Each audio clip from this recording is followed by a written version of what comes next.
ಇನ್ನೇನಮ್ಮ ಸಮಾಚಾರ ಕವಿತಮ್ಮ? ಇವತ್ತು ಹೋಗ್ತೀಯೇನು ಊರಿಗೆ? ಹಂಗಾದ್ರೆ ನಿಮ್ಮ ಅತ್ತೆ ಇನ್ನೂ ಹಂಗೆ ಆಡ್ತಿದ್ದಾರಾ? ನಿನ್ನ ಗಂಡನೂ ಹಂಗೆ ಆಡ್ತಿದ್ದಾರಾ? ಸ್ವಲ್ಪನಾದರೂ ಬುದ್ಧಿ ಬಂದಿಲ್ವೇ ನಿನ್ನೂ? ನೀನೇ ದಾರಿಗೆ ತಂದ್ಕೋಬೇಕು ಕಣಮ್ಮ.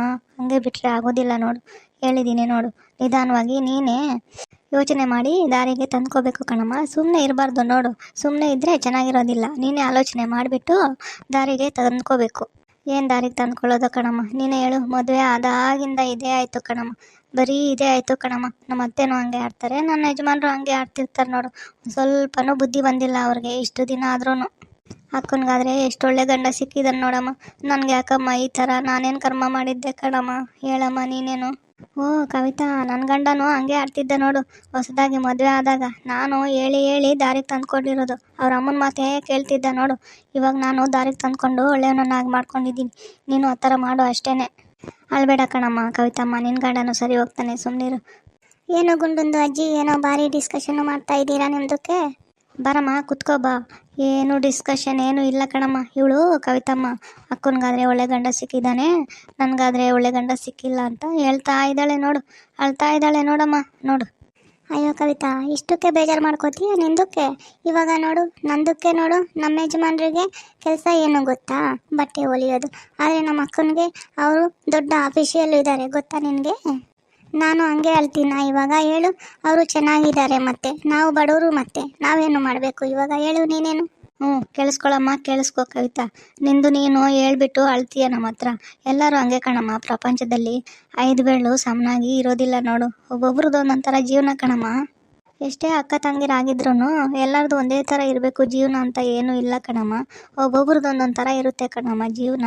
ಒಬ್ರು ಚೆನ್ನಾಗಿ ನೋಡ್ಕೊಳ್ಳೋರು ಇರ್ತಾರೆ, ಒಬ್ರು ಚೆನ್ನಾಗಿ ನೋಡ್ಕೊಳ್ದಲ್ಲೇ ಇರೋರು ಇರ್ತಾರೆ. ನಾವೇ ಅಡ್ಜಸ್ಟ್ ಮಾಡಿಕೊಂಡು ಗಂಡದಿರನ್ನ ದಾರಿಗೆ ತಂದ್ಕೊಂಡು ಯೋಚನೆ ಮಾಡಿ ಇರಬೇಕು ಕಣಮ್ಮ. ಅದೇ ಕಣಮ್ಮ ಜೀವನ. ಏನೋ ಅಮ್ಮ, ನನಗಂತೂ ಒಂದೊಂದ್ಸಲ ಅಳುವೇ ಬಂದುಬಿಡುತ್ತೆ. ಏನು ಮಾಡೋದು ಅಂತಲೇ ಗೊತ್ತಾಗೋದಿಲ್ಲ ನೋಡು ಒಂದೊಂದ್ಸಲ. ಅಕ್ಕ, ಕವಿತಕ್ಕ, ನಿಮ್ಮದು ಏನು ಪ್ರಾಬ್ಲಮ್ ಹೇಳಿ, ನಾನು ಸಾಲ್ವ್ ಮಾಡ್ತೀನಿ. ಏನೂ ಇಲ್ಲ ಕಣೆ ನೂರು. ನಮ್ಮ ಮನೆಯವರು ಅವ್ರ ಅಮ್ಮನ ಮಾತೇ ಕೇಳ್ತಾರೆ ನೋಡು. ಅವ್ರ ಅಮ್ಮನ ಮಾತು ಮತ್ತು ಅವ್ರ ಅಕ್ಕನ ಮಾತು ಕೇಳೋದು ನೋಡು. ನನ್ನ ಮಾತು ಅಷ್ಟೊಂದು ಕಿವಿಗೆ ಹಾಕ್ಕೊಳ್ಳೋದಿಲ್ಲ ಅವರು. ನಾನೇನು ಮಾಡಲಿ ಇವಾಗ ಹೇಳು. ಓ, ಇದಾ ನಿಮ್ಮದು ಪ್ರಾಬ್ಲಮ್ಮು? ಸ್ವಲ್ಪ ದಿನ ಹೋಗಲಿ, ಸುಮ್ಮನಿರು ಅಕ್ಕ. ಮಕ್ಕಳು ದೊಡ್ಡವರಾದ್ಮೇಲೆ ಅವರೇ ಸರಿ ಹೋಗ್ತಾರೆ. ಇದು ಬೇಗ ಬೇಗ ಸಾಲ್ವ್ ಆಗೋ ಪ್ರಾಬ್ಲಮ್ ಅಲ್ಲ ಕಣಕ್ಕ. ತುಂಬ ಟೈಮ್ ತಗೊಳುತ್ತೆ. ತಾಳ್ಮೆ ಇರಬೇಕು ನೋಡು. ಹೌದು ಕಣಮ್ಮ, 100 ಜನ ಹೇಳೋದು ಸರಿನೇ ನೋಡು. ತಾಳ್ಮೆ ಇರಬೇಕು ಕಣಮ್ಮ, ತಾಳ್ಮೆಯಿಂದ ಕಾಯಬೇಕು ಕಣಮ್ಮ ನಮಗೆ ಟೈಮ್ ಬರೋವರೆಗೂ. ಹೌದು ಕಣೆ ಕವಿತಾ, ನಿನ್ನ ಯಜಮಾನ್ರು ಸರಿ ಹೋಗ್ತಾರೆ, ಸುಮ್ಮನಿರು. ಇವಾಗ ನನ್ನ ಯಜಮಾನ್ರು ನೋಡು, 10 ವರ್ಷ ಆಯ್ತಮ್ಮ. 10 ವರ್ಷ ಆದಮೇಲೆ ಅವರು ದಾರಿಗೆ ಬಂದಿರೋದು. ಆವಾಗ ಹೆಂಗಾಡ್ತಿದ್ರು ಅಂತೀಯ? ಹಂಗೇನು ಅವರು ಹಂಗೆ ಆಡೋರು, ಹಂಗೇನೆ ಅವ್ರ ಅಮ್ಮನ ಮಾತು ಕೇಳ್ಕೊಂಡು. ಇವಾಗ ಸ್ವಲ್ಪ ಪರವಾಗಿಲ್ಲ ಅಷ್ಟೇ ನೋಡು. ಮಕ್ಕಳು ದೊಡ್ಡವ್ರು ಆಗ್ತಿದಾರಲ್ವಾ, ಇವಾಗ ಸ್ವಲ್ಪ ಪರವಾಗಿಲ್ಲ. ನಿಮ್ಮ ಯಜಮಾನ್ರು ಸರಿ ಹೋಗ್ತಾರೆ, ಸುಮ್ಮನಿರು. ಅಳಬೇಡ, ಸುಮ್ಮನಿರು.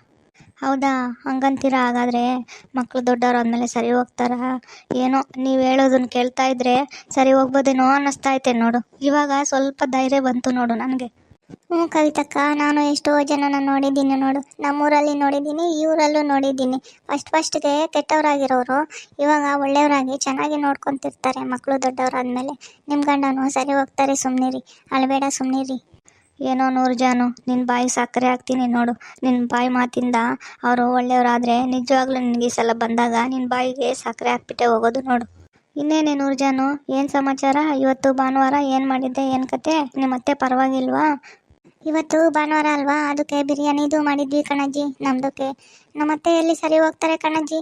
ನಾವು ಸರಿ ಮಾಡ್ಕೋಬೇಕು ಅಷ್ಟೇ ನೋಡು. ಯಾರಾದರೂ ಇರ್ತಾರೆ ಒಳ್ಳೆಯವರು, ಎಲ್ಲರೂ ಅವ್ರ ಬುದ್ಧಿ ತೋರಿಸ್ತಿರ್ತಾರೆ.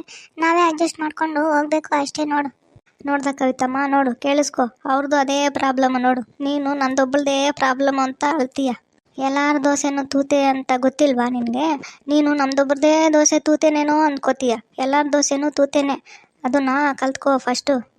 ಅಳೋದನ್ನು ಬಿಟ್ಬಿಟ್ಟು ಯೋಚನೆ ಮಾಡಿ ಯಾವ ಥರ ದಾರಿಗೆ ತಂದ್ಕೊಳ್ಳೋದು ಅಂತ ಯೋಚನೆ ಮಾಡಿ ಇದು ಮಾಡು, ಸರಿನಾ? ನನ್ನನ್ನು ಸಹ ಹೊಸ್ದಾಗಿ ಮದುವೆ ಆಗಿ ಬಂದಾಗ ಚೆನ್ನಾಗಿ ಬೈತಿದ್ರು ಕಣಜ್ಜಿ. ನಾನು ಸಹ ಒಬ್ಬೊಬ್ಳೆ ಅಳ್ತಾ ಇದ್ದೆ. ಬಾತ್ರೂಮ್ಗೆ ಹೋಗಿ ಅಳ್ತಾ ಕುತ್ಕೊತಿದ್ದೆ, ಗೊತ್ತಾ? ಅಯ್ಯೋ ಪಾಪ 100 ಜನ, ನಿಂದು ಇದೆ ಕತೆನಾ? ಇವಾಗ ನೋಡು, ಇವಾಗ ಚೆನ್ನಾಗಿ ನೋಡ್ಕೋತಿದಾರಲ್ವಾ, ಅಷ್ಟು ಸಾಕು ಬಿಡು. ಇವಾಗ ಪರವಾಗಿಲ್ಲ ಅಜ್ಜಿ, ಇವಾಗ ಚೆನ್ನಾಗಿದ್ದೀವಿ, ಸ್ವಲ್ಪ ಪರವಾಗಿಲ್ಲ. ಕವಿತಾ, ನಿನ್ನ ಜೀವನನೂ ಚೆನ್ನಾಗಾಗುತ್ತೆ ಬಿಡು. ಅಳ್ಬೇಡ, ಸುಮ್ಮನಿರು. ಒಂದು ಸ್ವಲ್ಪ ದಿನ ಹೋಗ್ಲಿ. ದೇವ್ರ ಮೇಲೆ ಭಾರ ಹಾಕು. ದೇವ್ರನ್ನ ನೆನೆಸ್ಕೊತಾ ಇರಿ ಅವಾಗವಾಗ. ಸರಿ ಕಣ್ರಮ್ಮ, ನೀವು ಇಷ್ಟು ಹೇಳಿದ ಮೇಲೆ ನಾನು ಧೈರ್ಯಗೆಡೋದಿಲ್ಲ, ಧೈರ್ಯ ಮಾಡಿಕೊಂಡು ಇನ್ನು ಜೀವನ ನಡೆಸ್ತೀನಿ. ಓಕೆ ವೀಕ್ಷಕರೇ, ಈ ವಿಡಿಯೋ ನಿಮಗೆ ಇಷ್ಟ ಆಗಿದ್ರೆ ಲೈಕ್ ಮಾಡಿ, ಶೇರ್ ಮಾಡಿ, ಕಮೆಂಟ್ ಮಾಡಿ, ಸಬ್ಸ್ಕ್ರೈಬ್ ಮಾಡ್ಕೊಂಡು ನೋಡಿ. ಧನ್ಯವಾದಗಳು. ಪ್ಲೀಸ್ ಸಬ್ಸ್ಕ್ರೈಬ್ ಮಾಡ್ಕೊಳ್ಳೋದನ್ನು ಮಾತ್ರ ಮರಿಬೇಡಿ. ಧನ್ಯವಾದಗಳು.